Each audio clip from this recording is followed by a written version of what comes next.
Hello guys, welcome back to my channel. അപ്പോൾ നമുക്ക് ഇന്നൊരു ഡെസ്ക് ഡെക്കോർ ഉണ്ടാക്കിയെടുത്താലോ. അപ്പോൾ അതിനായിട്ട് നമ്മളൊരു പേപ്പർ ഗ്ലാസ് എടുക്കുക. അതിന് ശേഷം കൃത്യമായിട്ട് ഒരളവിൽ ഒരു ഭാഗത്തേക്ക് വെച്ചിട്ട് നിങ്ങൾക്ക് എത്രയാണോ കപ്പിൻ്റെ സൈസ് വേണ്ടത് അതിനനുസരിച്ച് നമ്മൾ ഇങ്ങനെ ഫുള്ള് അടയാളപ്പെടുത്തിയതിന് ശേഷം അതിലൊരു ഡിസൈനും കൂടെ ഞാൻ വരച്ചു കൊടുക്കുന്നുണ്ട്. നിങ്ങൾക്ക് പ്ലെയിൻ ആയിട്ട് കട്ട് ചെയ്യണമെങ്കിൽ അങ്ങനെയും കട്ട് ചെയ്യാം കേട്ടോ. അതിനുശേഷം ഈ ഡിസൈൻ ഒന്ന് കട്ട് ചെയ്തെടുക്കുക. അപ്പോൾ നല്ല ബ്യൂട്ടിഫുൾ ആയിട്ടൊരു പാറ്റേൺ പോലെ കിട്ടും.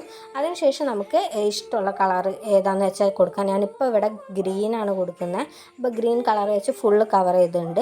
ഇങ്ങനെ വേണേൽ നമുക്ക് ചെയ്യാം. പക്ഷേ ഞാൻ ഇതിൽ മിറേഴ്സ് ഉണ്ടാവുമല്ലോ, ഇത് വാങ്ങിക്കാനായിട്ട് കിട്ടും. അപ്പോൾ വലിയ വിലയൊന്നുമില്ല. അപ്പോൾ അത് എടുത്തിട്ട് ഞാൻ ഇതേപോലെ ഗ്ലൂ വെച്ചിട്ട് ഒട്ടിച്ചു കൊടുക്കുന്നുണ്ട്, ചുറ്റും ഒട്ടിച്ചു കൊടുക്കുന്നുണ്ട്. അതിന് ശേഷം നിങ്ങൾക്ക് അങ്ങനെ നിർത്താം. ഞാൻ കുറച്ച് അലങ്കാരപ്പണികളൊക്കെ ചെയ്തിട്ടുണ്ട്. ഇതേപോലെ ബ്ലൂ, റെഡ് അങ്ങനെയൊക്കെ ഞാൻ ഉണ്ടാക്കിയെടുത്തിട്ടുണ്ട്. അപ്പോൾ ഇതാണ് ഇതിൻ്റെ ഫൈനൽ ലുക്ക്. എല്ലാവർക്കും ഇഷ്ടമായെന്ന് വിചാരിക്കുന്നു.